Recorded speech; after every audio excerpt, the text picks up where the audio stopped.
Everyone, it's Emily Fox. Today's video is going to be something a little bit different. I wanted to share with you makeup products that I've hit pan on.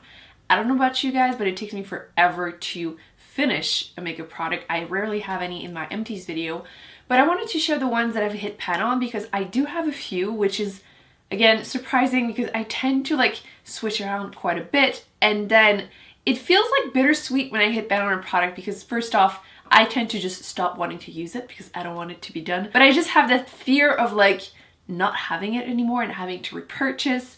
But at the same time, I feel very accomplished. Like I did this. Like I've actually hit pan on a product. I got my money's worth.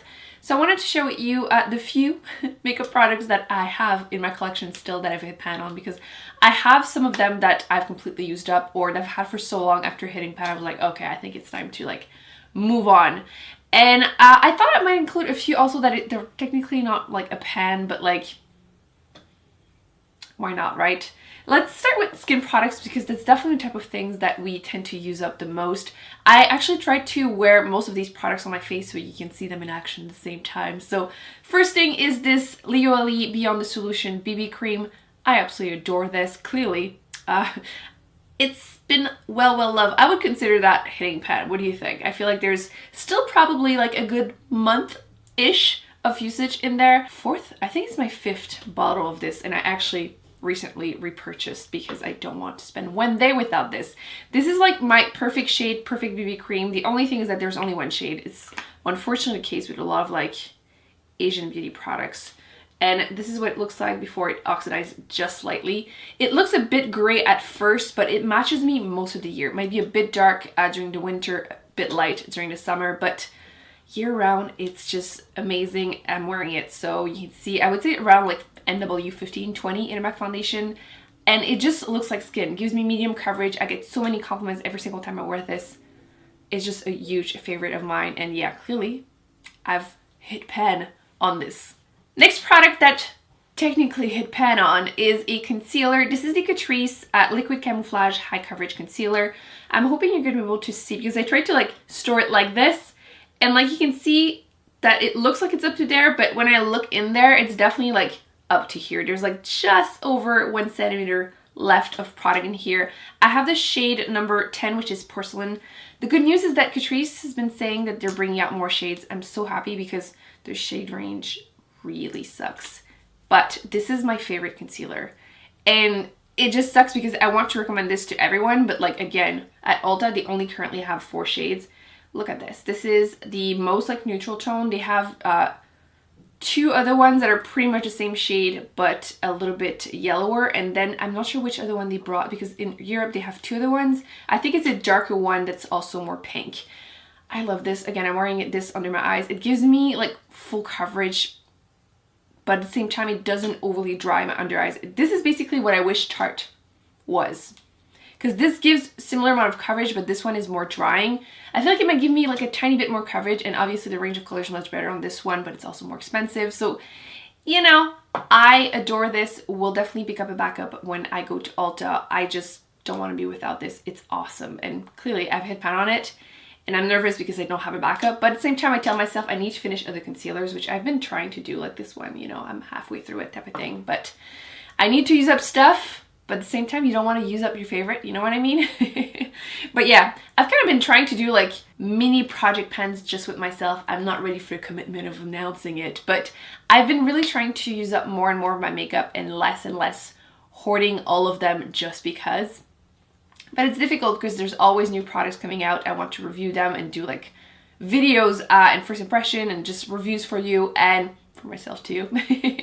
So yeah, it's been difficult to finish many products. But another product that I've hit pan on, and this one is an actual pan, a powder. This is the Maybelline Super Stay Better Skin Skin Transforming Powder. I have the color 25 Nude Beige, and this is my summer shade. I've lost the sponge a long time ago, and I probably should have cleaned it because this is super dirty. I had this powder in my purse, would just touch up during the day. I don't know if you're gonna even be really able to see it, but I like this powder because it keeps me matte, especially during the summer. I definitely am more oily, and I just realized that it says that it has salicylic acid, which is good for like acne.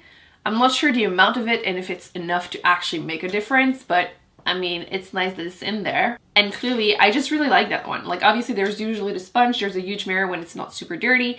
And it didn't break when I would walk around having it in my purse with me.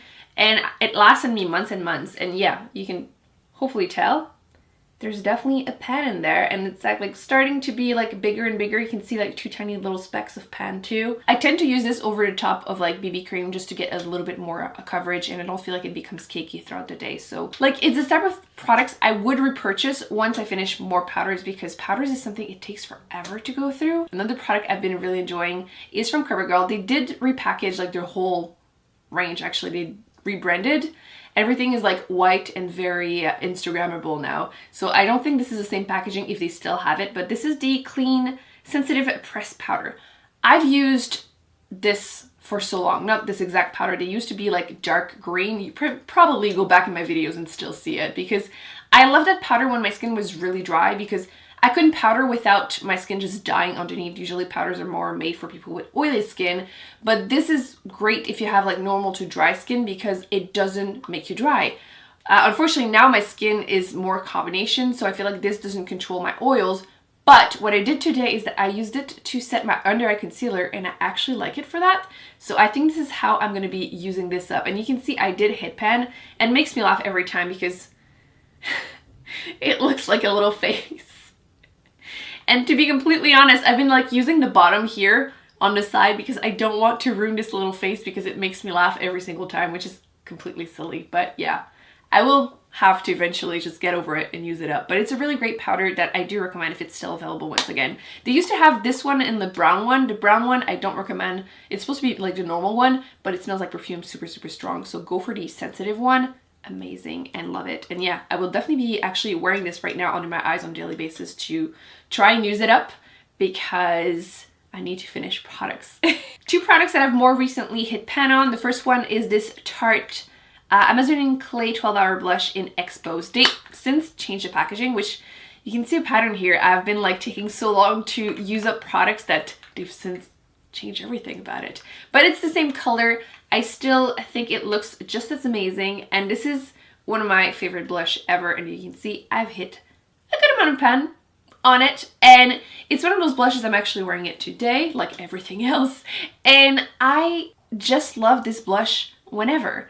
I've been like raving about like boring looking blushes, and this is like the boring one that everyone knows about. And by boring, I don't mean actually boring, I just mean that they don't look like much on the pan, but on the face, it's just amazing. It's just that perfect like nude, depending on your own tone, it might look a little warmer, a little cooler, but it fits so many different skin tones and undertone, and it's matte.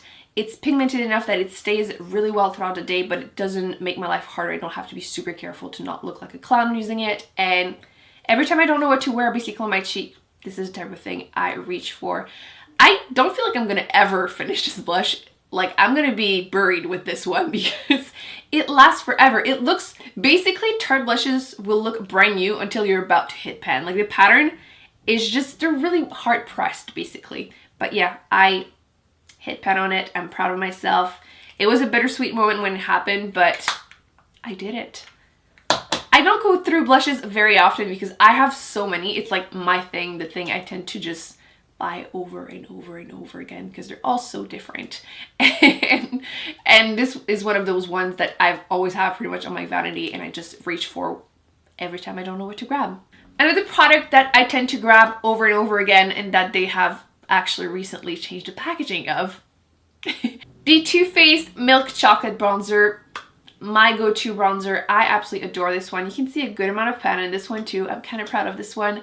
I do have a backup because it was sent to me, but this one I bought myself. I adore this. I've been using this pretty much daily for like 2 years. I'm not someone that really jam my brush in a product. I tend to be careful, and I tend to not apply a lot. I like my makeup to look kind of natural, especially on a daily basis. And this, again, is something that I feel is going to last me forever. But I actually think this bronzer is a good investment because it takes so long to go through. Even if you are a little bit more heavy-handed than I am, I feel like it lasts a good amount of time. I love the color because it's not overly orange. I feel like that's my biggest struggle. Like at the drugstore, the closest thing I found would be the Physician Formula Butter Bronzer. Definitely the closest thing in color and formula. Although this one smells like chocolate, the other one smells like coconut, so it depends on your taste. But I adore this one. I will, like, again, I don't need to repurchase anytime soon, but I would buy it again. Like, if this one, my backup, disappeared, I would absolutely buy it. So love this, absolutely recommend it. Again, smells like chocolate. How could I not? And again, this is also the bronzer I'm wearing right now. As you can see, it's just perfect for me. I love it. The next two are definitely the ones I'm the most proud of because, first off, let's go with eyeshadows. I, again, have too many palettes, like way too many. I tend to like start wearing something over and over again, then I switch next palette, do the same thing, and then I feel like I don't get enough use out of them. That's definitely something I need to start like forcing myself doing, like weekly basket, probably more like monthly makeup basket. That's definitely something I could do in 2019 if you're interested. But one of the things I tend to do is sometimes just obsess over one color in a palette, and even though I'm using the next palette, I'm still going back for that one, and it's what happened with this one. This is the Lorac Unzipped palette, and this was one of the first palette that I first off bought, second of all obsessed with, and as you can see, it's been well loved. And again, it's the palette I'm wearing right now on my eyes. I feel like even now it's something that pretty much anyone would love. It was the like rose gold one. I feel like the first row is a little bit cooler tone and the bottom one is a little bit warmer, but it's not so crazy one extreme or the other that most people couldn't use it, basically. Currently, I'm wearing most of the, actually all of the ones on the top row, plus this one on the bottom. I have hit pan in the first one, which is Undercover, because at the time, I feel like everyone was obsessed with very metallic, glittery eyeshadow to put under your brow bone and even in the inner corners. And I wasn't into it, and I feel like this was the best thing for me because it's a glowy, like milky white shade. There's like no glitter or even real shimmer in it. It's just glowy. It's like glow from within, and that's what I'm wearing under my brow and my inner corners. Although nowadays I like a bit more glittery in the inner corner, but I wanted to just still show you what it looks like. I'm not sure it's going to swatch that well if I swatch it on my arm, but I mean, you can kind of see it. It's a glowy white shade. It might not be that different and unique nowadays, but I feel like back in the day it kind of was. And it's also the color I'm wearing on as an highlighter because, again, there weren't that many highlighters, and the few that were offered were like MAC Soft and Gentle, which is a glittery bomb, or the Mary Luminizer, which I still love, but is definitely more metallic. And this one was perfect for like everyday, just glow from within. And I do still enjoy it for those days, but again, I'm probably a little bit more into brighter ones nowadays. And the other shades, I don't feel like I'm gonna hit pan anytime soon because once again, I have way too many palettes. But I appreciate how more like compact the mattes are compared to the like Pro Matte palette. I feel like those ones are definitely more powdery and you hit pan like after a few days of using it. And I don't feel like this shade, for example, I've used so much, but I don't feel like I'm anywhere near hitting pan. And even this one, like there's a huge dent in it before I hit pan on it. Those are pretty like deep, so you definitely get your money's worth in this. My only complaint about it is that the two darker shades, I feel like this one kind of has a few bits of glitter too, so I'm not super into that, but this shade I love and I'm definitely wearing a ton of it today. I feel like it's a bit hard to blend, which I've been trying really hard to make it blend, so maybe it doesn't look too bad on camera, but I feel like it's definitely more work, so it might not be like the most beginner friendly shade. But I still think it's totally worth the money. I will happily continue to use it. But it's definitely one of those palettes that I was looking through my drawers and I'm like, what did I hit pan on?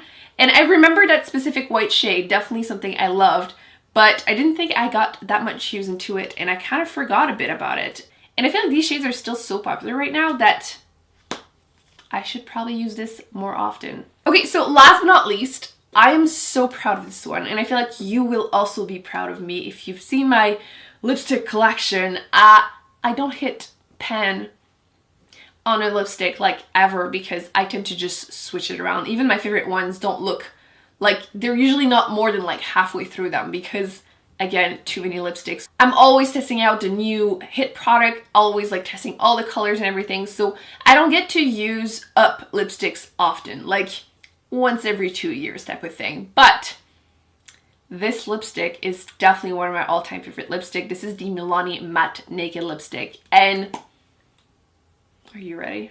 Because I consider that hitting pan because when I apply it, the little bit of plastic definitely like stab me in the lips every single time. But it's obviously the lipstick I'm wearing right now, like everything else. but it's such a nice everyday matte nude for me. It's comfortable, it does transfer. Let me test it. Like there's some transfer, nothing crazy. I don't feel like it moves around. It smells like vanilla and it's a comfortable matte. It doesn't emphasize the lines on my lips. And it's overall such a nice formula, especially for the drugstore. If you see the Milani lipsticks, I highly recommend them. The other ones, not the matte ones, they have a like kind of fruity type of scent. I still recommend those too, but the matte ones are definitely some of my favorite ones. I know the color Beauty is also super popular. Let me try and swatch this, even though I'm wearing it on my lips. But I feel like nudes can be so hard to find the perfect shade for you. And this one has just enough brown that it's like, you know, a gorgeous nude, but there's enough like mauve in it that it doesn't wash me out and make me look dead type of thing. Obviously, if you have a warmer undertone, it will probably look more mauve than me. And if you have a cooler undertone, definitely a little bit more brown, but it's not overly dark. I feel like so many nudes, like I think like MAC Velvet Teddy, for example, everyone was crazy about that one, but on me, it looks straight up brown. It wasn't something I would wear every single day. I had to like be in a certain mood / a certain look type of thing. But this one I had in my purse. I can always grab it. It always works for me. And it's never too dark, which again, has been a little bit of a struggle. I feel like a lot of nudes have been like quite medium nudes. So this one is super wearable. I will be purchasing a backup of this because I don't want to spend a day without this in my life. And yeah, I've been recommending this for so long, right? I feel like if you've seen a couple of my videos, you've probably seen me talk about this, and I've been trying not to rave about this nonstop, but yeah, it's been in my purse for a long time.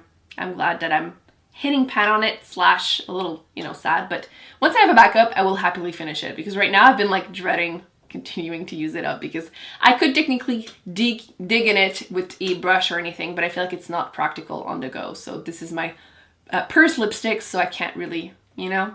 So yeah, I love this so much. So I think those are all the products that I have either hit pan or I'm almost done using up. Let me know in the comment section what products you've hit pan that have like a proper pan. So not foundation and concealers, because obviously we tend to go through those much quicker. But are you someone that actually finishes like blushes, bronzers, highlighters? Can you even finish a highlighter? I feel like it's the one thing that is impossible to use up unless you're using an eyeshadow for it. That's the only way. Don't forget to give this video a big thumbs up if you enjoyed it. Don't forget to subscribe because you definitely don't want to miss any future videos. I will be putting on the screen other videos that I've done that I recommend you check out, and I will see you in my next one. Bye.